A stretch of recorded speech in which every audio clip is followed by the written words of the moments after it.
Covered up my agenda, forgive me. We're going to open with the hearing on House Bill 2335 with a brief from Jenna.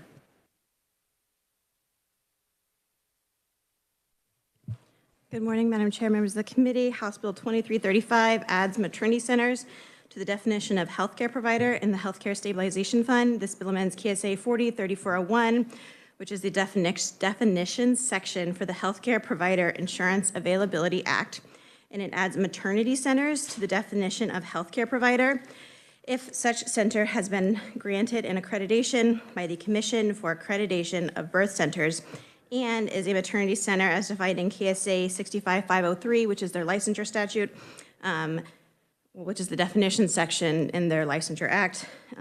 So 65503 and amendments there too. It would go into effect on July 1st. There were no committee amendments, and the bill passed the House on a vote of 123-0. We heard a bill about adding APRNs to the Healthcare Stabilization Fund earlier in this session, so you may remember that this would subject them to the minimum requirements of liability, as well as make these maternity centers owned by non-physicians eligible to purchase insurance from the Healthcare Stabilization Fund. They have what's called a provider of last resort for insurance providers, so I'll be happy to answer questions. Oh, and we've heard this bill last year, and I believe the year before, and 2 years ago as well. Committee, any questions for Jenna this morning? Seeing none, thank you, Jenna. We will welcome our first oral proponent, Kendra Wyatt. Welcome, Kendra.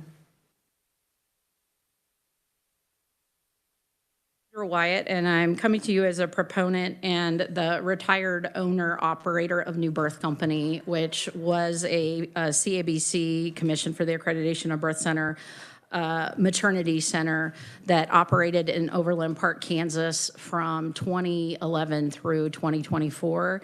And a little bit of context for this bill. For some of you, this is going to say, hey, haven't we seen this before? This is the third year we're taking a run at this. It is very much a technical fix. And if you breeze through my provided testimony, just to reset, why do we need this technical fix? It is because the nexus, the creation of maternity centers in the state of Kansas, our nexus is not in the healthcare facility statute, it is in childcare.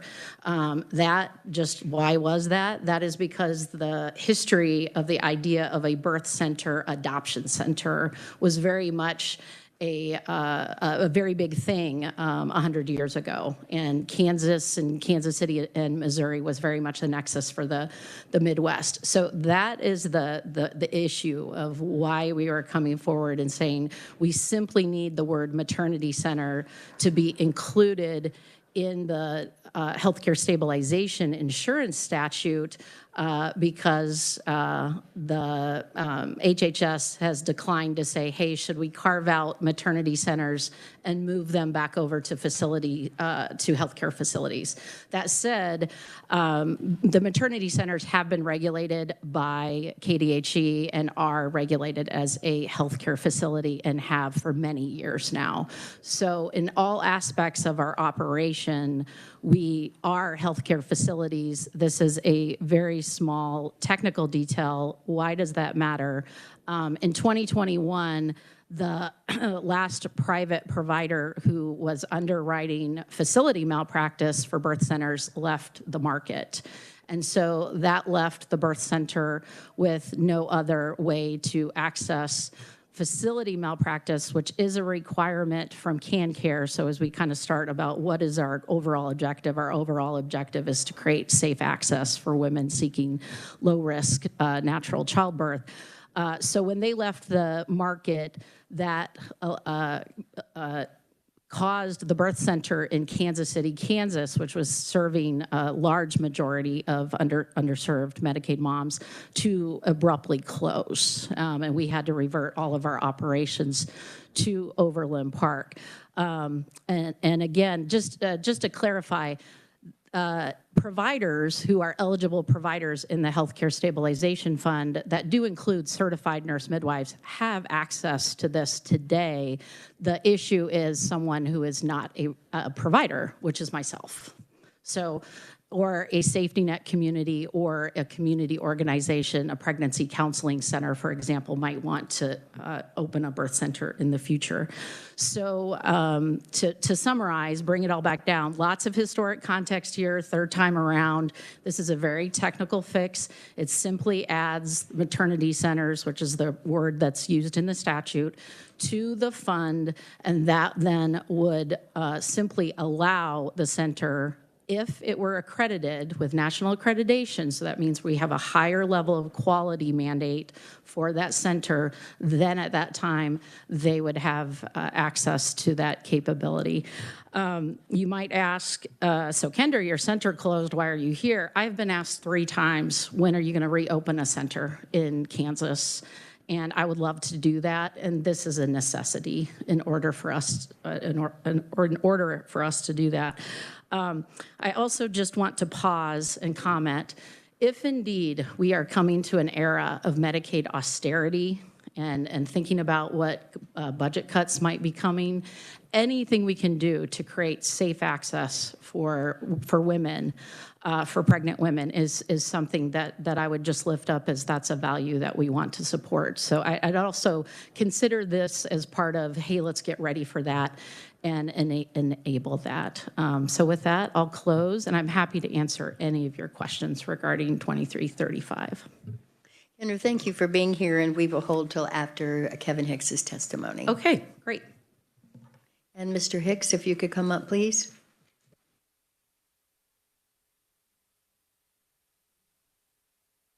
Is Kevin Hicks in the room? Okay. We had it as oral, but if it's written, then fine, we'll be sure to take a look at that. We require written testimony for oral anyway, so I'm sure it would be in our notes. So Kendra, if you don't mind coming back up then, we will open it up for questions for you. Committee questions for Kendra. Yes, Senator Rose. Thank you, Madam Chair, and thank you, Kendra.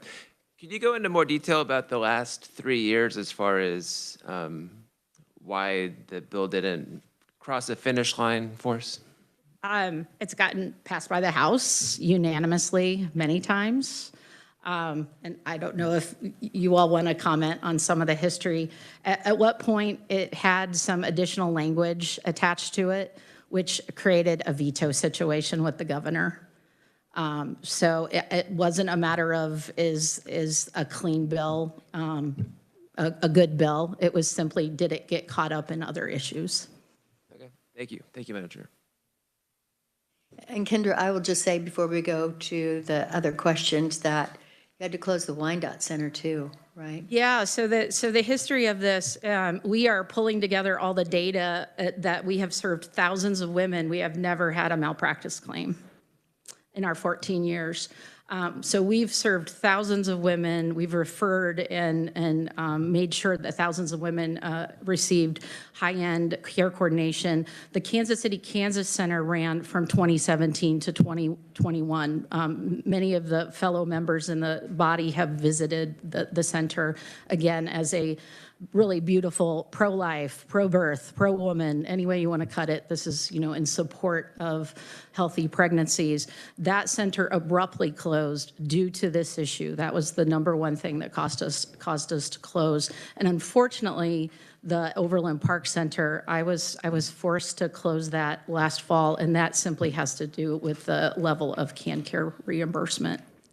And also you were having difficulty, that's why you were requesting to join the Stabilization Act, because you had difficulty getting liability insurance. Yes, it created a situation where I, as the owner-operator with a background in healthcare administration and doing this for 15 years, was no longer eligible to have access to the availability fund as a last resort. So we have also been told multiple times by multiple carriers, get in the fund and we'll come back into the market. And then that will actually get us out of the situation. We've had budget provisos for 3 years to keep us so that we could operate. Senator Petty, did you have a question? No, I just have a comment. And Kendra, thanks for being here. So the Wyandotte County Center or the Kansas City, Kansas Center is located in my district, or was located in my district. And I applaud Kendra. She's been tenacious about continuing to work for this so that she could have the coverage to be able to keep the center open. And as she said, we have addressed this with the proviso, and I'm hopeful that this year we'll just move it ahead as a bill. Additional questions, committee? All right, seeing none, this closes the hearing on House Bill 2335. Okay.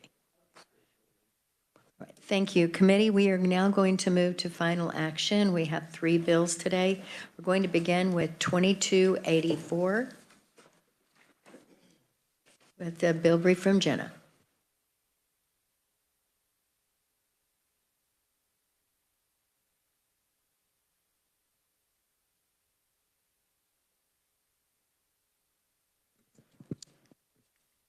Thank you, Madam Chair. House Bill 2284 relates to requiring minimum standards for procurement contracts by the Department of Administration when considering new managed care organizations contracts to run our state's Medicaid program.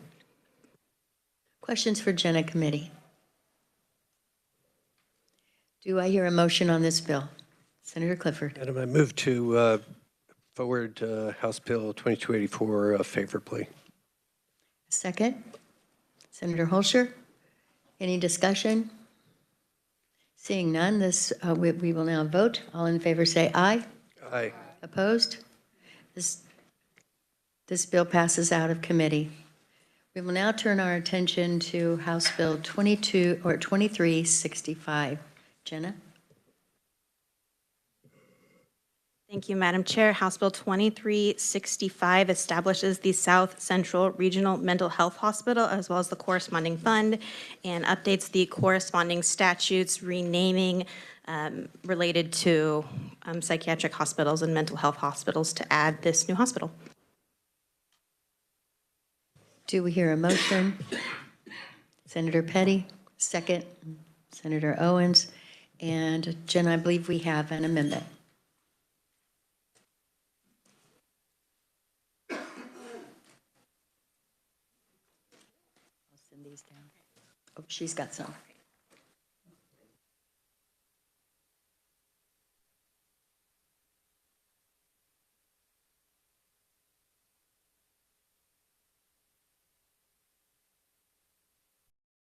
Jenna, would you explain the amendment, please?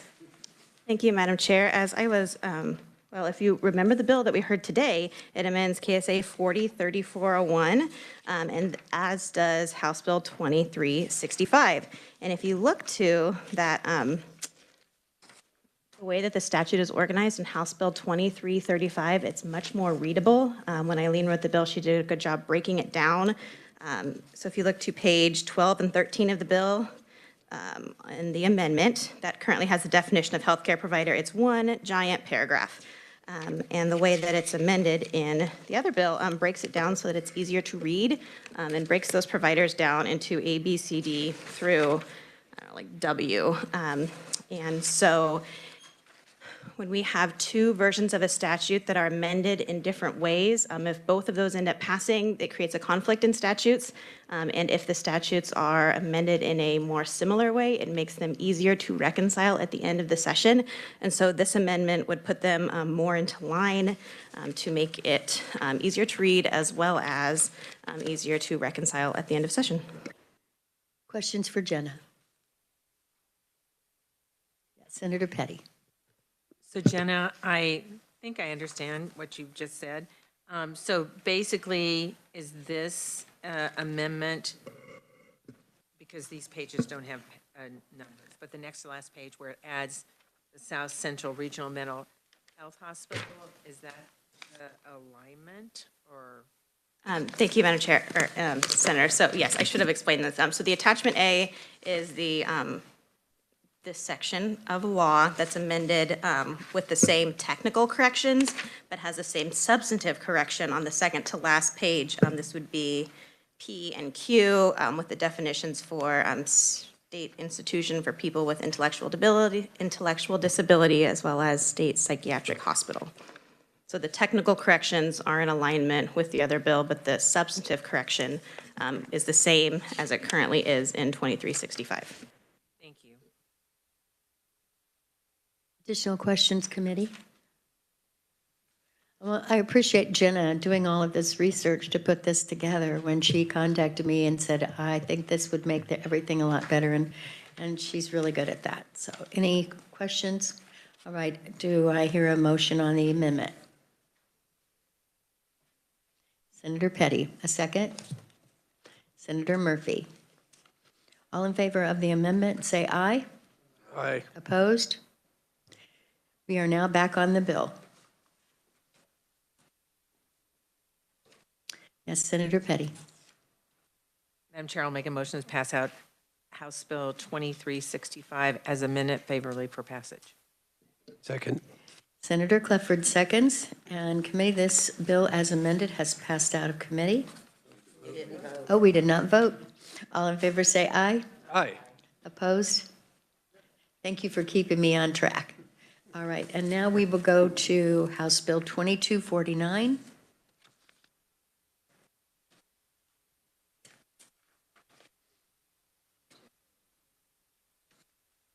This is the Rural Emergency Hospital Act. Jenna? Thank you, Madam Chair. House Bill 2249 is the bill that we heard earlier this week, and it would require the Secretary for Aging and Disability Services to grant a waiver for rural emergency hospitals who meet certain criteria to waive the skilled nursing facility.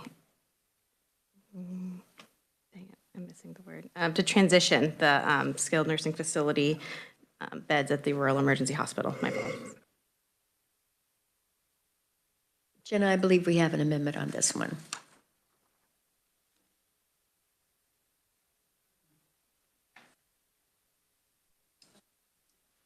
Oh, I have it.